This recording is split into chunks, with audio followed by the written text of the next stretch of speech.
Hello friends, welcome to ZVC classes. My name is Aditya Sharma. हम class 10 की science subject पढ़ने वाले हैं.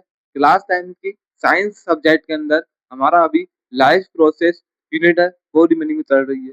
लाइफ प्रोसेस यूनिट के अंदर टोटल 4 सब यूनिट होती है. कौन कौन सी? Nutrition, respiration, transportation, excretion.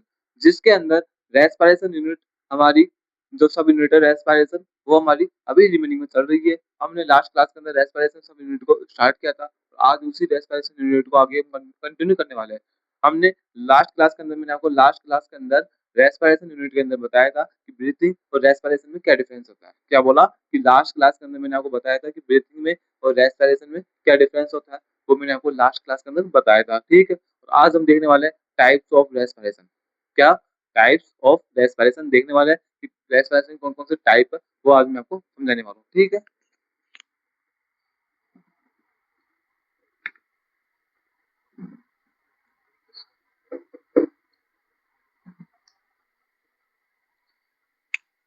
Breathing और रेस्पिरेशन में आपको कल डिफरेंस बताया था कि ब्रीथिंग क्या होती है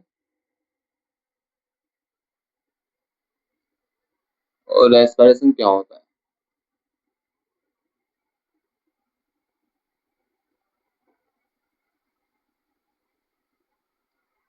ब्रीथिंग क्या होती है और रेस्पिरेशन क्या होता है. ब्रीथिंग मैंने आपको बताई थी कि ब्रीथिंग जो प्रोसेस है वो हमारे एनवायरमेंट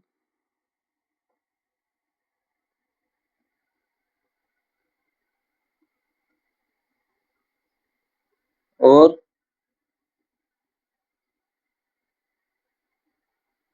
लंग्स, हमारे जो ब्रीथिंग की प्रोसेस है वो एनवायरमेंट लंग्स के बीच में होती है. एनवायरमेंट से ऑक्सीजन को लेना, एनवायरमेंट से ऑक्सीजन को लेना और इससे CO2 को बाहर निकालना. क्या बोला कि एनवायरमेंट से ऑक्सीजन को इनहेल करना, बॉडी के अंदर इनहेल करना ऑक्सीजन को और बॉडी के अंदर इनहेल करना उसको, और CO2 को बॉडी के बाद एक्सहेल करना. इस प्रोसेस को बोलते हैं ब्रीथिंग.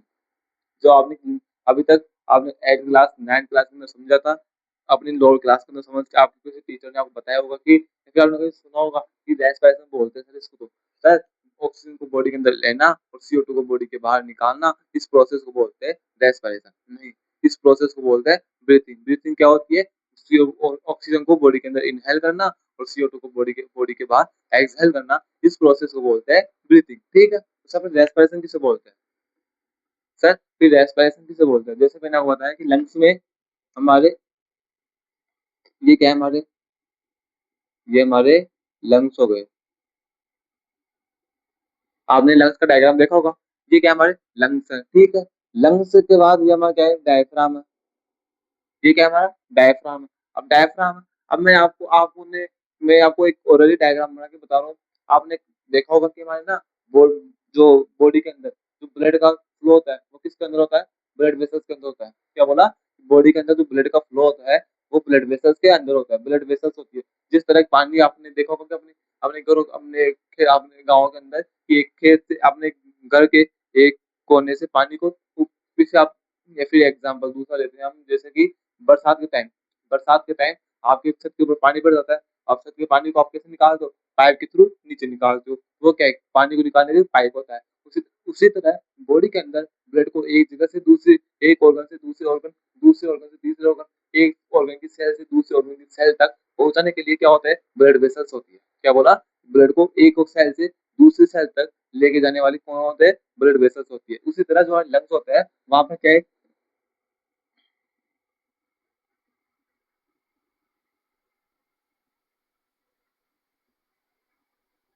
ये क्या है? हमारे ब्लड वेसल्स है. क्या है? ब्लड वेसल्स है. जिसके अंदर क्या होती है? यहाँ से ऑक्सीजन आ गई. ऑक्सीजन आने के बाद हमारी ऑक्सीजन किसमें आती है? किसमें आ गई? ऑक्सीजन आ गई हमारी ब्लड वेसल्स के अंदर. ऑक्सीजन आती है और ब्लड वेसल्स के अंदर ऑक्सीजन आने के बाद वो ऑक्सीजन हमारी बॉडी के हर सेल के पास, हर ऑर्गन की हर सेल के पास जाती है. कौन? वो ऑक्सीजन. क्या बोला? जैसे कि मैं आपको वापस से समझाता हूँ.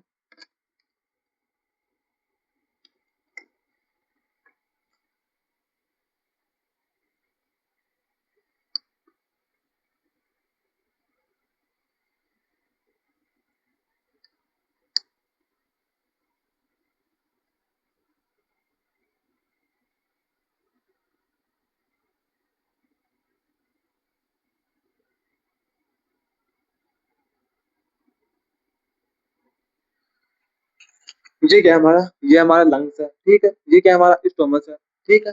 ये क्या है हमारा ईसोफेगस है, ईसोफेगस है ना। इससे क्या आएगा हमारा, इससे हमारा आएगा खाना। क्या आ गया, खाना आ गया हमारा, फूड पार्टिकल्स आ गए इससे। और ये क्या हमारा लंग्स है, लंग्स के अंदर क्या है, ऑक्सीजन आ गई। लंग्स के अंदर क्या आई, ऑक्सीजन। ऑक्सीजन कैसे आई, हमने जैसे हमने जैसे बॉडी के अंदर ऑक्सीजन को इनहेल किया, उसी तरह क्या है, उसी टाइम हमारे जो ऑक्सीजन है वो कहाँ गई, हमारे लंग्स के अंदर आ गई। लंग्स के अंदर ऑक्सीजन आते ही वो ऑक्सीजन क्या करती है, हमारे ब्लड वेसल्स के थ्रू बॉडी के हर ऑर्गन की हर सेल के पास जाती है। जैसे कि हमारे लंग्स के अंदर ऑक्सीजन आ गई, लंग्स के पास क्या आ गई, ऑक्सीजन आ गई, और CO2 बाहर निकल गई। CO2 जैसे बाहर निकली, ऑक्सीजन अंदर आ गई। ऑक्सीजन के अंदर आते ही वो क्या है, ऑक्सीजन ने ब्लड वेसल्स के अंदर ऑक्सीजन आ गई, ब्लड वेसल्स के अंदर ऑक्सीजन ने अपना पाथ मार्ग बना लिया। जैसे ब्लड वेसल्स के अंदर ऑक्सीजन आती है, वो ब्लड वेसल्स के थ्रू ऑक्सीजन निकलती है, हर बॉडी के हर ऑर्गन के पास, हर ऑर्गन की हर सेल के पास ऑक्सीजन जाती है। कैसे जाती है, सबसे पहले ऑक्सीजन कहाँ पर आएगी, हमारे नॉस्ट्रल्स। नॉस्ट्रल्स के बाद नेसल पासेज, नेसल पासेज के बाद में हमारे फेरिंग्स में, फेरिंग्स के बाद में ट्रेकिया, ट्रेकिया के बाद में लंग्स में, लंग्स में आ गई। लंग्स में आने के बाद वो ऑक्सीजन है वो हमारी ब्लड वेसल्स में जाएगी, ब्लड वेसल्स के थ्रू हमारी पूरी बॉडी की हर ऑर्गन की हर सेल के पास जाती है, ठीक है। अब जैसे कि हमने क्या किया कि मैंने आपको बताया न्यूट्रिशन के अंदर, न्यूट्रिशन के अंदर क्या किया हमने, न्यूट्रिशन सब यूनिट के अंदर क्या किया था, हमने खाना खाया था। जैसे हमने खाना खाया, खाना कैसे गया, हमारे माउथ से ईसोफेगस में गया, ईसोफेगस से हमारे स्टोमच में गया। तो जैसे हमने खाना खाया, खाना कहाँ गया, स्टोमच में आ गया, खाना आ गया हमारा स्टोमच में, ठीक है। ये क्या है हमारा स्टोमच में आ गया, और यहाँ से क्या हो गई, ऑक्सीजन आ गई, यहाँ से ऑक्सीजन आ गई। ऑक्सीजन कहाँ से आई, लंग से। लंग से कौन कनेक्ट थी, ब्लड वेसल्स, ब्लड वेसल के थ्रू हमारी ऑक्सीजन कहाँ पर आ गई, स्टोमच में। और खाना कैसे आया, इसोफेगस के थ्रू कहाँ पर आ गया खाना, स्टोमच में आ गया। अब स्टोमच के अंदर ऑक्सीजन भी आ गई हमारी, स्टोमच के अंदर ऑक्सीजन भी आ गई और खाना भी आ गया। अब क्या होगा यहाँ पर, रेस्पिरेशन होगा। इस प्रोसेस को बोलते हैं रेस्पिरेशन। रेस्पिरेशन क्या बोलते हैं, रेस्पिरेशन उस प्रोसेस को बोलते हैं जहां पर हमारा जो, जहां पर एनर्जी प्रोवाइड करवाई जाती है। जैसे कि यहाँ पर क्या बोला मैंने, ऑक्सीजन आ गई और फूड आ गया।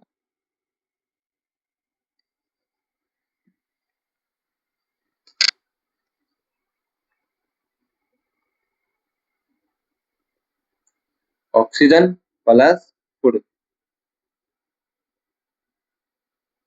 अब ये क्या करेंगे, हमारी एनर्जी प्रोवाइड करवाएगी बॉडी को।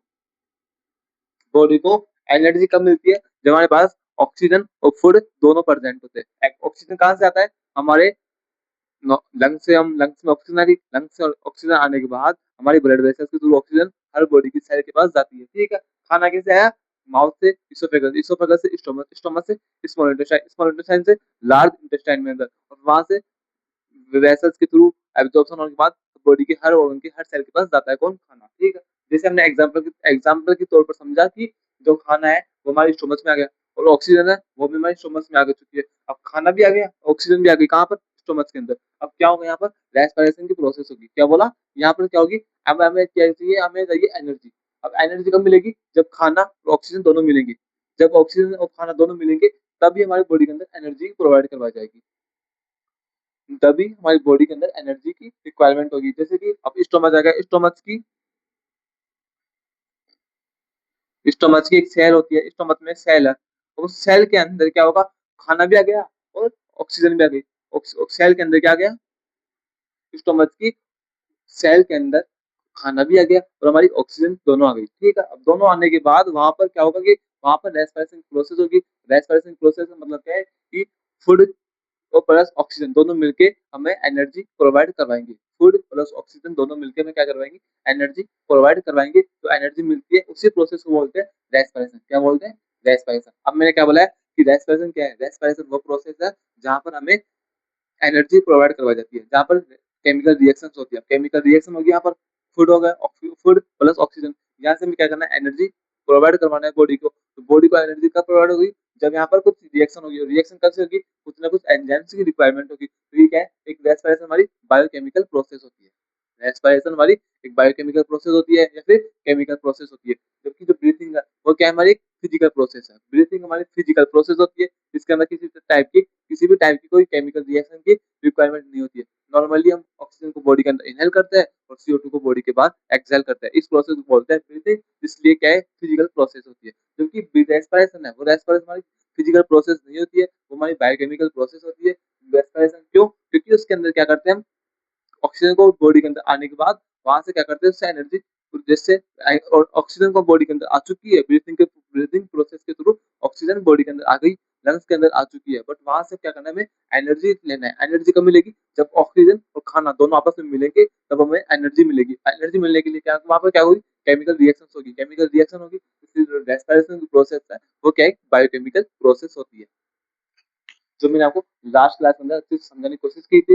यदि आपको आज समझ में नहीं आई हो तो इसका मतलब आपने लास्ट क्लास को अटेंड नहीं किया। यदि आपने लास्ट क्लास को अटेंड किया है तो आपको समझ में आया होगा कि जो मैंने आपको समझाने की कोशिश की है। ठीक है, तो आपको क्या करना है, पहले लास्ट क्लास को अटेंड करना है। उस क्लास को बेसिकली बहुत इंपॉर्टेंट है वो क्लास, क्योंकि उस क्लास के अंदर मैंने ब्रीथिंग और रेस्पिरेशन दोनों के अंदर डिफरेंस बताया था कि ब्रीथिंग में और रेस्पिरेशन में दोनों में क्या डिफरेंस होता है, वो मैंने आपको समझाया था लास्ट क्लास के अंदर। ठीक है, तो आज हम देखने वाले हैं रेस्पिरेशन के टाइप्स। अब मुझे बताओ कि रेस्पिरेशन प्रोसेस मैंने आपको क्या बताई?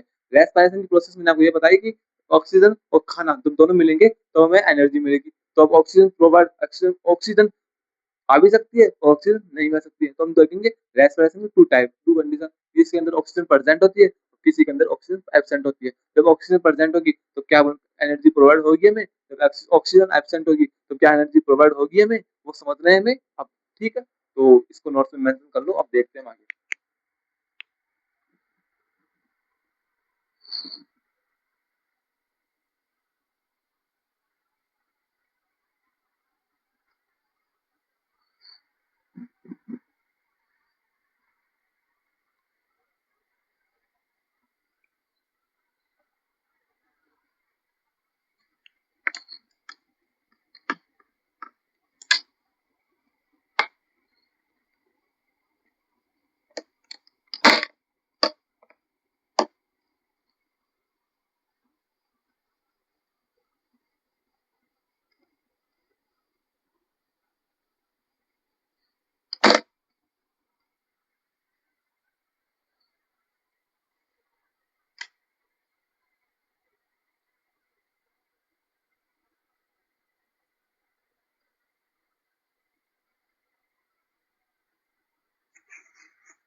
हम देखने वाले रेस्पिरेशन का टाइप्स, रेस्पिरेशन के कौन-कौन से टाइप होते हैं। मैंने आपको रेस्पिरेशन क्या बताया? रेस्पिरेशन की प्रोसेस मैंने आपको ये बताई कि ब्रीथिंग में और रेस्पिरेशन में क्या डिफरेंस है। पहले आपको सबसे पहले आपको याद करना है कि ब्रीथिंग में और रेस्पिरेशन में क्या डिफरेंस होता है। मैंने क्या बताया कि ब्रीथिंग को ऑक्सीजन को बॉडी को इनहेल करना, ऑक्सीजन को बॉडी के अंदर इनहेल करना और CO2 को बॉडी के बाहर एक्सहेल करना, इस प्रोसेस को बोलते हैं ब्रीथिंग। ठीक है? अब ऑक्सीजन को हमने इनहेल कर लिया, ऑक्सीजन इनहेल करके कहाँ पर आई हमारे लंग्स के अंदर आ गई। ये तो आपको पता होगा ना कि हम जब ऑक्सीजन को इनहेल करते हैं बॉडी के अंदर तो वह कहाँ जाती है? हमारी लंग्स के पास जाती है। तो लंग्स के पास क्या आ गई? ऑक्सीजन आ गई। अब वो लंग्स के क्या है? लंग्स के वो कनेक्ट है हमारी ब्लड वेसल्स कनेक्ट। अब ब्लड वेसल्स की क्या होगी, लंग्स के अंदर ऑक्सीजन आ गई।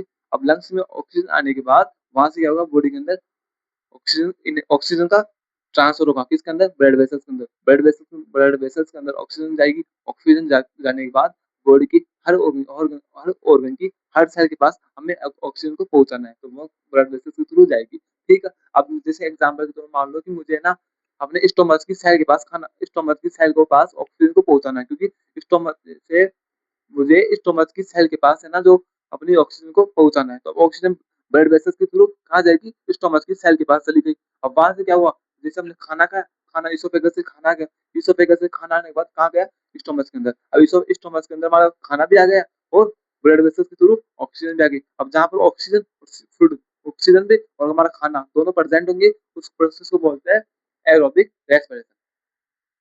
एरोबिक रेस्पिरेशन, रेस्पिरेशन प्रोसेस के अंदर हम क्या करते हैं, मेनली एनर्जी एनर्जी प्रोवाइड करवाते हैं, एनर्जी।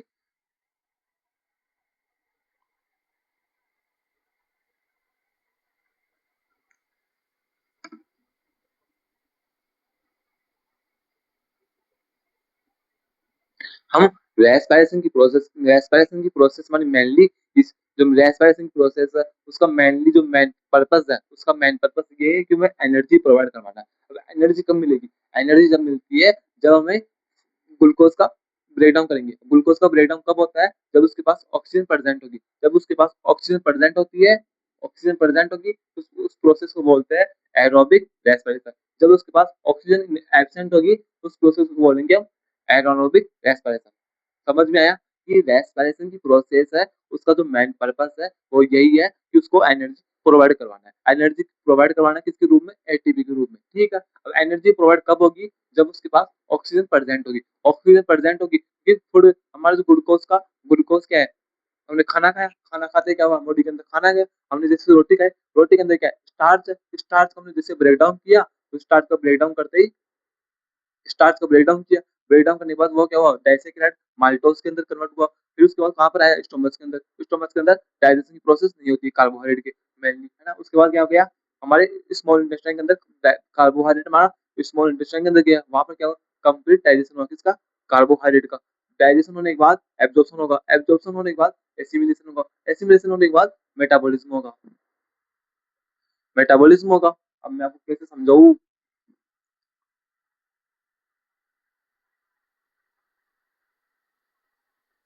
आपको कैसे समझाऊं बच्चों में, आपको आपको समझाने की कोशिश करना चाहता हूँ, बट आपको कैसे समझाऊं, बोर्ड काफी छोटा है अपना।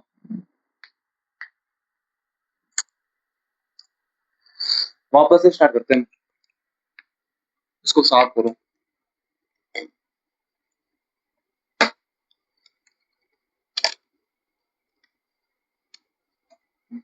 जब तक कंसेप्ट क्लियर ना हो ना, तब तक आनंद नहीं आता। अब मुझे ऐसा लग रहा है कि मैं जो समझाने की कोशिश कर रहा हूँ वो आप समझ नहीं पा रहे, क्योंकि काफी काफी कॉम्प्लेक्स जो समझाने, मैं आपको समझाने वाला हूँ टाइप्स ऑफ रेस्पिरेशन, क्योंकि बच्चों को डिफरेंस क्रिएट करने में काफी प्रॉब्लम आती है कि ब्रीथिंग में और रेस्पिरेशन क्या होता है। मैं आपको समझाने की कोशिश करता हूँ ब्रीथिंग में और रेस्पिरेशन में क्या डिफरेंस है, वो मैंने आपको लास्ट क्लास में समझा दिया। ठीक है। आज हम मेनली बात करेंगे रेस्पिरेशन के ऊपर। ठीक है, रेस्पिरेशन के ऊपर।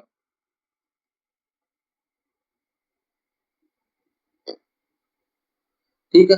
अब रेस्पिरेशन क्या है, रेस्पिरेशन का जो मेन पर्पस है, मेन जो गोल है, वो क्या है कि हमें एनर्जी प्रोवाइड करवाना है। जो मेन गोल क्या है इसका, इसका मेन गोल है हमारी रेस्पिरेशन का, वो यही है, इसको एनर्जी प्रोवाइड करवाना है। ठीक है।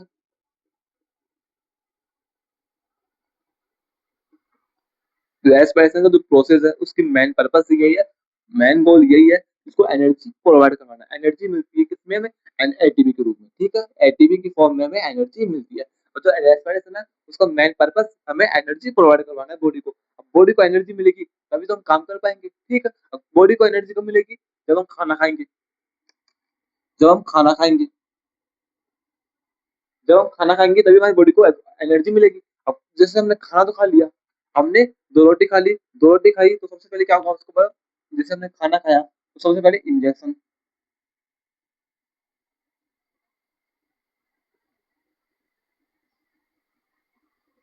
ठीक है। हमने रोटी ली, रोटी को तोड़ा, सबसे पहले मुंह के अंदर रखा, तो ये क्या है, हमारा इंजेक्शन है। रोटी को मुंह के अंदर रखते हैं, हम कुछ खाना खाते, जो भी हम खाना खाते हैं उसको क्या करते हैं, सबसे पहले उसको हाथ में लेते हैं, उसको माउथ अपने मुंह के अंदर जीभ के ऊपर रखते हैं। इस प्रोसेस को बोलते हैं इंजेक्शन, ठीक है। उसके बाद उसका होता है ब्रेक डाउन। क्या होगा, ब्रेक डाउन होगा। फिर क्या होगा, डाइजेशन होगा। डाइजेशन की प्रोसेस हो गई। उसके बाद क्या होगी, एब्जॉर्प्शन होगा। एब्जॉर्प्शन होने के बाद उसका क्या होगा, एसिमिलेशन होगा।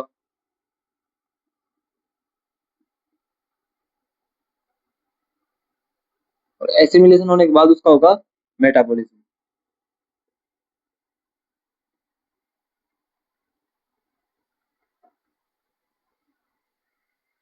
ये हमारा खाने की प्रोसेस है। जैसे कि मैंने आपको बताया कि हमने बॉडी के अंदर ऑक्सीजन को इनहेल किया, बॉडी को अंदर ऑक्सीजन को इनहेल करते ही वो हमारे ब्लड वेसल्स के अंदर ऑक्सीजन, लंग्स के थ्रू ब्लड वेसल्स के अंदर है, ब्लड वेसल्स के थ्रू हमारी बॉडी के हर ऑर्गन की सेल के पास पहुंच जाता है, कौन, ऑक्सीजन। लेकिन खाना कैसे पहुंचता है, जैसे हमने खाना खाया, सबसे पहले उसका करेंगे इंजेक्शन, उसको माउथ के अंदर रखेंगे, उसके बाद उसका होगा ब्रेक डाउन। जैसे हमने रोटी खाई, रोटी को तोड़ा और उसके माउथ के अंदर रखा, उसको बोलते हैं इंजेक्शन। तो उसके बाद क्या करेंगे, उसका ब्रेक डाउन, किसके दांत, हमारे जो दांत करते हैं वो क्या करते हैं, रोटी को चबाते हैं, कैसे करते हैं, तो ये क्या है, ब्रेक डाउन की प्रोसेस है। तो सबसे पहले हमने इंजेक्शन किया, उसको माउथ के अंदर रखा, उसके बाद उसका ब्रेक डाउन किया। ब्रेक डाउन कौन करेंगे, टीथ करेंगे, ठीक है। ब्रेक डाउन कर दिया, ब्रेक डाउन करने के बाद उसका होगा डाइजेशन। ब्रेक डाउन करने के बाद उसका होगा डाइजेशन की प्रोसेस। जैसे कि हमने रोटी खाई, रोटी के अंदर क्या प्रेजेंट है, कार्बोहाइड्रेट प्रेजेंट है। रोटी तो क्या है, एक फूड है, लेकिन रोटी के अंदर जो कार्बोहाइड्रेट है वो क्या है, न्यूट्रिएंट है। हमने क्या करना है, कार्बोहाइड्रेट का डाइजेशन करवाना है, किसके अंदर, माउथ के अंदर। तो कौन करवाएगा, सलाइवरी अमाइलेज एंजाइम, जो आप काफी आगे पढ़ोगे, इतना आपके पास डेप्थ में नहीं है अभी। तो क्या करना है, मैंने बोला कि डाइजेशन प्रोसेस माउथ के अंदर कार्बोहाइड्रेट का हमें डाइजेशन करवाना है। माउथ के अंदर जो सलाइवरी अमाइलेज एंजाइम है, सलाइवा सलाइवा सीक्रेट करती है, सलाइवरी अमाइलेज एंजाइम को, वो हमारे माउथ के अंदर कार्बोहाइड्रेट का डाइजेशन करवाता है, पार्शली रूप में, पार्शली, ठीक है। अब माउथ के अंदर डाइजेशन हो गया किसका, कार्बोहाइड्रेट का। उसके बाद वो आ गया हमारा एब्जॉर्प्शन। एब्जॉर्प्शन क्या होता है, एब्जॉर्प्शन होता है डाइजेस्टेड फूड का, डाइजेस्टेड फूड को ब्लड वेसल्स के अंदर डालना। जैसे हमने ऑक्सीजन कहाँ पर है, लंग्स के अंदर ऑक्सीजन ऑक्सीजन आ गई, लंग्स के अंदर ऑक्सीजन आ चुकी है। पांच लंग्स के अंदर ऑक्सीजन आने के बाद वो ब्लड वेसल्स के अंदर जाती है, कौन, ऑक्सीजन। उसी तरह जब हम खाना खाते हैं, उसका सबसे पहले होगा इंजेक्शन, उसके बाद उसका ब्रेक डाउन होगा, उसके बाद उसका डाइजेशन होगा, डाइजेशन होने के बाद उसका एब्जॉर्प्शन होगा। एब्जॉर्प्शन का मतलब ये है कि जो हमारा जो फूड है वो एंटर करेगा ब्लड वेसल्स के अंदर।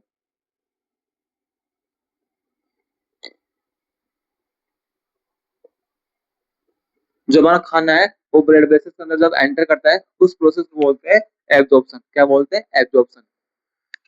एब्जॉर्प्शन कब होता है, डाइजेशन होने के बाद। डाइजेस्टेड फूड होता है उसका एब्जॉर्प्शन होता है, और एब्जॉर्प्शन का मैन जो मैन हिंट मैं आपको दूं तो वो यही है कि डाइजेस्टेड फूड या फिर जो खाना है उसको ब्लड वेसल्स के अंदर जाना, ऑक्सीजन का ब्लड वेसल्स के अंदर आना, रेस्पिरेशन, ठीक है। अब इधर से क्या होगा, खाना आ गया, खाना के हमारे ब्लड वेसल्स के अंदर आ चुका है, ठीक है। उसके बाद उसका एसिमिलेशन। एसिमिलेशन क्या होता है, एसिमिलेशन होता है कि ब्लड वेसल के अंदर खाना आ गया। अब ब्लड वेसल, जैसे कि मान लो कि ब्लड वेसल है, जैसे ये ब्लड वेसल है, अब यहाँ पर एक सेल प्रेजेंट है, फिर यहाँ से गया, यहाँ पर एक सेल प्रेजेंट है, यहाँ से गया, यहाँ पर एक सेल प्रेजेंट है, ठीक है। अब इस सेल के पास खाना पहुंचाना है, इस सेल के पास खाना देना है, इस सेल को खाना देना है, ये क्या है, हमारा एसिमिलेशन है। सेल को, कोशिकाओं को, उनको ग्लूकोज या फिर खाना प्रोवाइड करवाना, वो किसका, वो कौन कहलाता है, हम उसको क्या बोलते हैं, एसिमिलेशन बोलते हैं, उसको क्या बोलते हैं, एसिमिलेशन बोलते हैं, ठीक है। एसिमिलेशन होने के बाद उसको उसका मेटाबॉलिज्म होगा।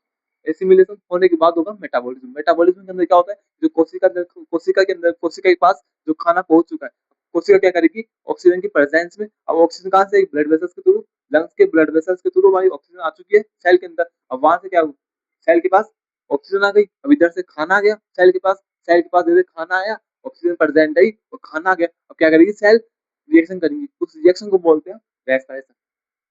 उस रिएक्शन को बोलते हैं रेस्पिरेशन। क्या बोलते हैं, रेस्पिरेशन। रेस्पिरेशन क्या है कि ऑक्सीजन और खाना दोनों की रिएक्शन होना, उन दोनों की रिएक्शन होने के बाद जो हमें एनर्जी मिलती है, दोनों के अंदर जो रिएक्शन होगी, जो तोड़ फोड़ होगी, किसी के अंदर एनाबॉलिज्म होगा, फिर कैटाबॉलिज्म होगा, इन दोनों की प्रोसेस को होने के बाद जो हमें क्या मिलेगा, एनर्जी मिलती है, उस प्रोसेस को बोलते हैं रेस्पिरेशन।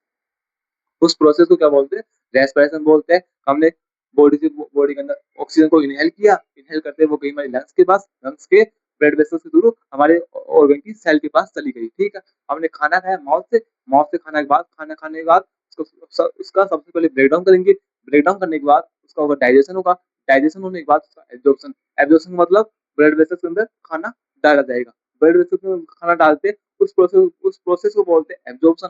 अब ब्लड वेसल्स के अंदर हमने खाने को डाल दिया, हमारे जो फूड पार्टिकल्स है, डाइजेस्टेड फूड है, उसको हमने ब्लड वेसल्स के अंदर डाल दिया, उस प्रोसेस को बोलते हैं एब्जॉर्प्शन। अब जो डाइजेस्टेड फूड है ब्लड वेसल्स के अंदर वो हर सेल के पास जाएंगे, उस प्रोसेस को बोलते हैं एसिमिलेशन, उस प्रोसेस को बोलते हैं एसिमिलेशन, ठीक है।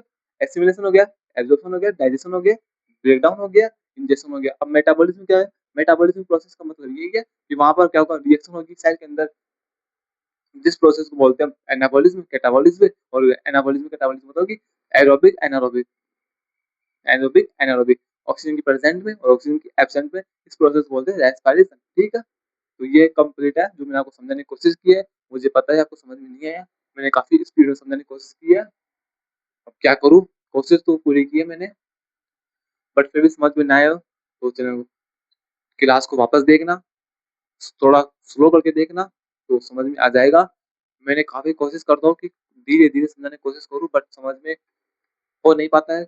मेरे क्या पता क्या हो गया ऐसा, क्या है, धीरे बोलने की कोशिश करता हूँ, फिर धीरे धीरे धीरे बोल नहीं पाता हूँ मैं। फिर भी कोई ना, यदि समझ में आया हो तो अच्छी बात, चैनल को सब्सक्राइब करना। तो समझ में ना आया हो, अगर आपको समझ में ना आया हो तो क्लास को वापस देखना, थोड़ा 1.5 की जगह उसको आप और धीरे करके देखना इसको, और फिर क्या करना, आप इसको समझने की कोशिश करना, नोट्स बनाना, जो मैंने समझाने की कोशिश की है वो काफी अच्छा है, जिससे आपको कंसेप्ट क्लियर हो जाएगा। एक बार कंसेप्ट क्लियर हो गया तो आप एग्जाम के अंदर अपने आप भी लिख के आ सकते हो। अगर कंसेप्ट क्लियर है तो आप अपने आप लिख के आ सकते हो एग्जाम के अंदर। मैंने बोलने का पर्पस ये है कि एग्जाम के अंदर आप अपने आप लिख के आ सकते हो, यदि आपका कंसेप्ट क्लियर है। तो कंसेप्ट क्लियर करना काफी इंपॉर्टेंट है, कंसेप्ट क्लियर होगा काफी इंपॉर्टेंट। यदि फिर भी आपको कंसेप्ट क्लियर ना हो तो मुझे कमेंट सेक्शन में कमेंट करके आप मुझे पूछ सकते हो, कोई भी किसी भी तरह का आपको पास डाउट हो तो, ठीक है। तो आगे से देखते हैं, अब देखेंगे रेस्पिरेशन क्या होता है।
हमारा जो रेस्पिरेशन है वो 2 टाइप का होता है, एरोबिक और एनारोबिक। और एरोबिक क्या होता है, जिसके अंदर ऑक्सीजन प्रेजेंट होती है। रेस्पिरेशन प्रोसेस कब होगी, जब उसके अंदर ऑक्सीजन प्रेजेंट होगी, ठीक है। तो रेस्पिरेशन का मेन पर्पस क्या है, एनर्जी प्रोवाइड करवाना। तो एरोबिक रेस्पिरेशन वो होता है जिसके अंदर ऑक्सीजन प्रेजेंट होती है, ठीक है। और एनारोबिक रेस्पिरेशन वो होता है जिसके अंदर ऑक्सीजन एब्सेंट होती है, ठीक है। अब ऑक्सीजन प्रेजेंट है तो क्या होगा, एनर्जी प्रोवाइड होगा। तो मैंने क्या लिखा, मोर एनर्जी प्रोवाइड करता है कौन, हमारा एरोबिक रेस्पिरेशन। क्यों, क्योंकि इसके अंदर ऑक्सीजन है वो प्रेजेंट है, ठीक है। एनारोबिक में ऑक्सीजन एब्सेंट है तो लेस एनर्जी प्रोवाइड करवाएगा, हमें एनर्जी प्रोवाइड नहीं करवाता है कौन, एनारोबिक रेस्पिरेशन, ठीक है। और अगर इन साइटोप्लाज्म एंड माइटोकॉन्ड्रिया, हमारा जो एरोबिक रेस्पिरेशन है वो कहाँ कहाँ होता है, साइटोप्लाज्म होता है, सेल के साइटोप्लाज्म के अंदर होगा या फिर माइटोकॉन्ड्रिया के अंदर होगा, ठीक है। और एनारोबिक रेस्पिरेशन कहाँ होता है, ओनली साइटोप्लाज्म के अंदर होता है। हमारा एरोबिक और एनारोबिक रेस्पिरेशन के अंदर मैंने आपको डिफरेंस बताया कि एरोबिक रेस्पिरेशन क्या होता है और एनारोबिक रेस्पिरेशन क्या होता है, वो मैंने आपको समझाने की कोशिश की है, ठीक है।